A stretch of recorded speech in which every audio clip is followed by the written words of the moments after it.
Olá, pessoal do nono ano, tudo bem? Hoje nós vamos então para mais um módulo de vocês que se chama assim, ó, Terapia Gênica e Doenças Genéticas. Vai ser dividido em duas partes.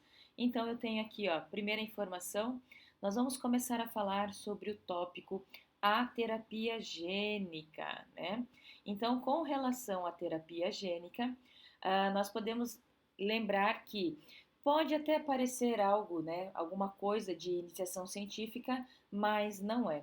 O conhecimento científico, então, que a gente conhece sobre os vírus e sobre o material genético, nos permitiu, né, permitiu, na verdade, que os cientistas pudessem inserir genes em vírus de forma, né, aqueles vírus inofensivos, e aí esses vírus aos seres humanos, e desta forma tratar as pessoas que estavam com que possuem alguma determinada doença, tá? Como resultado de pesquisas nesta área, nas duas doenças genéticas que nós vamos ver aqui neste módulo, os pacientes apresentam melhorias, né, significativas após essa terapia. Também será possível, então, notar como esta velocidade dos avanços tecnológicos é impressionante e conhecer, então, um pouco mais sobre a estrutura do DNA. Então eu já parto para vocês que a sigla DNA, ela é na verdade uma sigla da palavra em inglês, mas quando a gente traduz DNA significa ácido desoxirribonucleico, né? Se vocês forem ler alguma coisa em espanhol, a sigla não vai ser DNA e sim ADN, tá? Então isso que vocês precisam ver. Então, o DNA é uma sigla em inglês, né, para o ácido desoxirribonucleico e o material genético da maioria dos seres vivos, né, está inserido ali nessa estrutura, ok? Então vamos lá. Aqui nós temos a estrutura do DNA. Então parece inacreditável a velocidade com que a ciência e a tecnologia estão avançando, tá, no decorrer aí da história. Se a gente for fazer um resgate lá na segunda metade do século XIX, lá na França, Louis Pasteur estava pela primeira vez então defendendo a ideia de que algumas doenças podiam ser causadas então por micro-organismos. Toda vez que a gente fala de micro-organismos, a gente tem que levar em consideração fungos, protozoários, bactérias, vírus e assim por diante. Depois, pelo ano de 1953, Watson e Crick, né, apresentaram em um trabalho científico, então olha a importância dos trabalhos científicos, né, um modelo para estruturar aí, né, a molécula do DNA. Então isso significa que em menos de 100 anos, né, entre Louis Pasteur e Watson e Crick, né? Existe, então, existe esta possibilidade não só de estudar, né, a biologia dos micro-organismos, mas também de manipular, né, o DNA de bactérias e de vírus para uso aí dentro da medicina. Então, segundo o modelo proposto por Watson e por Crick, tá? E validado por vários outros pesquisadores, ou seja, que vieram depois, que estudaram ali aquele trabalho deles e validaram. A molécula de DNA, então, é composta de duas fitas, tá? De duas fitas unidas, como se fosse uma escadinha, em uma estrutura que aí a gente torce, né, essa escada. Então, por esse motivo, disse que essa molécula tem estrutura em dupla hélice. Então, é normal a gente ouvir aí, ó, por exemplo, o DNA é uma fita dupla, numa estrutura de dupla hélice, que a gente vai ver no próximo slide, tá? Cada fita é formada por várias unidades de nucleotídeos, que é isso que aparece aqui para vocês. O nucleotídeo é a menor das suas estruturas, né? E aí os quais apresentam-se em quatro tipos, né? Ou seja, os nucleotídeos, o grupo fosfato permanece igual, o grupo do açúcar ou da pentose, no caso do DNA, é a desoxirribose, e a base nitrogenada é que vai variar, porque ela tem quatro tipos: adenina, guanina, citosina ou timina, né? E aí, então, dando continuidade na composição dos nucleotídeos, encontram-se então o açúcar, que é essa estrutura aqui, chamado desoxirribose, e um grupo fosfato, tá? E a base nitrogenada, né? Então, nós falamos da estrutura do DNA, comentamos sobre o Watson e Crick, falamos da dupla hélice e da sua menor estrutura do DNA, que ele é constituído por muitos nucleotídeos, né? E aí os quatro aqui, ó, os quatro tipos de nucleotídeos que podem ser encontrados no DNA vão se variar justamente aqui, ó, na relação da sua base nitrogenada. Qual é a base que vai permanecer? E aí existem essas quatro: adenina, guanina, citosina ou timina, né? Indo para frente, então, a gente viu que o DNA é uma hélice dupla, olha lá, é como se fosse uma escada enroladinha, tá?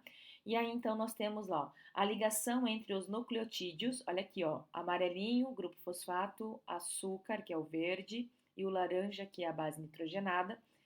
Isso aqui, esses três elementos são um nucleotídeo. Na sequência, nós temos o amarelinho, de novo, o grupo fosfato, o verdinho, que é a base, o açúcar, e aqui em roxo agora a base nitrogenada, mais um nucleotídeo. Então, a gente tem vários nucleotídeos aí, ó, 1, 2, 3, 4, 5, de um lado, que vão se ligar, então, por esta ligação aqui, ó. Vai ser uma ponte, né, uma ligação ali entre o açúcar de um nucleotídeo com o fosfato do outro, o açúcar de um nucleotídeo com o fosfato do outro e assim por diante. É dessa maneira que a gente liga, então, um lado da fita. Do outro lado da fita vai ser correspondente, né? Também vai ser os nucleotídeos ligados aí por esse açúcar e o fosfato, né, do outro nucleotídeo. E para ligar, né, o degrauzinho da escada, nós temos o que aqui, ó, né? Essa ligação aqui no meio. Então, a ligação entre nucleotídeos de uma mesma fita de DNA é feita então pelo grupo fosfato entre os grupos de açúcar dos dois nucleotídeos que estão próximos, né? Já as duas fitas, porque aqui eu tenho uma fita, aqui eu terei outra fita, que formam esta molécula, permanecem unidas por meio de ligações químicas, tá? Chamadas ligações de hidrogênio ou pontes de hidrogênio, a gente também pode falar isso, que ocorrem entre as bases nitrogenadas, lembrando que nós temos um detalhe. Quando a timina liga a adenina ou vice-versa, a ligação é dupla. Quando a guanina liga com a citosina, a ligação é tripla, né? Ou a citosina liga com a guanina, a ligação é tripla. Dizemos que essas fitas são complementares, então, ou seja, de um lado da fita eu tenho o lado complementar, porque segue essa regra, né, de timina com adenina e vice-versa, e guanina com citosina e vice-versa, né? Então, dizemos que essas duas fitas são complementares, pois as ligações de hidrogênio ou pontes de hidrogênio ocorrem apenas entre uma timina e uma guanina, né? E vice-versa, e entre citosina e uma guanina e vice-versa, né? Isso quer dizer que se a gente conhece então a sequência de bases nitrogenadas de uma das fitas do DNA, podemos identificar qual será a sequência, né, da fita complementar ou da fita correspondente, tá? E aí, dando continuidade, nós falamos sobre isso aqui, ó. O DNA carrega as informações genéticas dos seres vivos e essas informações são parte do que é necessário, então, para expressar as suas características. Como você estudou, né, em modos anteriores, os primeiros estudos de genética realizados por Gregor Mendel, tá, em 1866, bem antes, então, ou seja, dessa descoberta da estrutura do DNA, ah, de, de se conhecer o DNA, mostraram também que essas características podem ser transmitidas aos descendentes, ou seja, isso passa de pai para filho, de mãe para filha, né, de forma hereditária. Então, os estudos da biologia molecular envolvendo o DNA de bactérias geraram grandes expectativas aí sobre a possibilidade de se desenvolver novos métodos, tá, terapêuticos, ou seja, para a gente curar doenças. Então, pesquisadores de diferentes países começaram, então, a cogitar a ideia de se utilizar vírus para transferir diversos genes para dentro das células de seres humanos, né, que possuem alguma doença ou que são portadores, né, de alguma anomalia, né? E aí o que acontece então? Nós temos o uso de vírus que não são causadores de doenças, eles são utilizados apenas como vetores, né? Então o objetivo era bem claro, promover a cura dessas enfermidades por meio da incorporação do gene inserido ao DNA do paciente, tá? E antes da gente encerrar, nós temos aqui, ó, o caso daqui, ó, os caminhos da descoberta do modelo. Então, como que chegou ao modelo de Watson e Crick, né? O modelo proposto, então, por Watson e Crick para o DNA partiu de algumas descobertas importantes feitas por outros pesquisadores. Então, aquilo não surgiu da cabeça deles. Aquilo foi um quebra-cabeça que foi sendo montado com a colaboração de pesquisadores que passaram antes, né?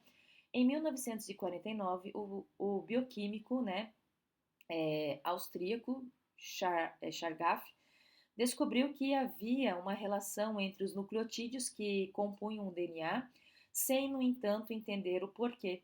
A quantidade de adenina era igual à de timina e a quantidade de guanina era igual à de citocina, o que ficou conhecido como a regra de Chargaff. Então, essa ligação, essa regra de adenina com timina e vice-versa, e citocina com guanina e vice-versa, veio aí desses estudos, né, do bioquímico austríaco.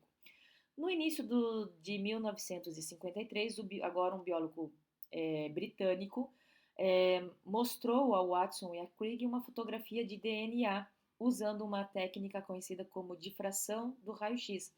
Essa fotografia havia sido tirada pela química física, né, britânica Rosalind Franklin. Ou seja, os estudos dela é que vão contribuir então para que este biólogo britânico pudesse então mostrar para Watson e Crick um pouco como que seria essa estrutura. Então, que estava, né, estudando a molécula.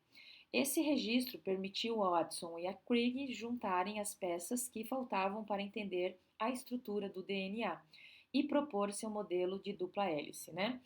Há uma polêmica a esse respeito no meio científico. Alguns pesquisadores afirmam que Watson e Crick se apropriaram dos dados de Franklin, né, da Rosalind Franklin, uh, sem lhe dar o devido crédito e reconhecimento.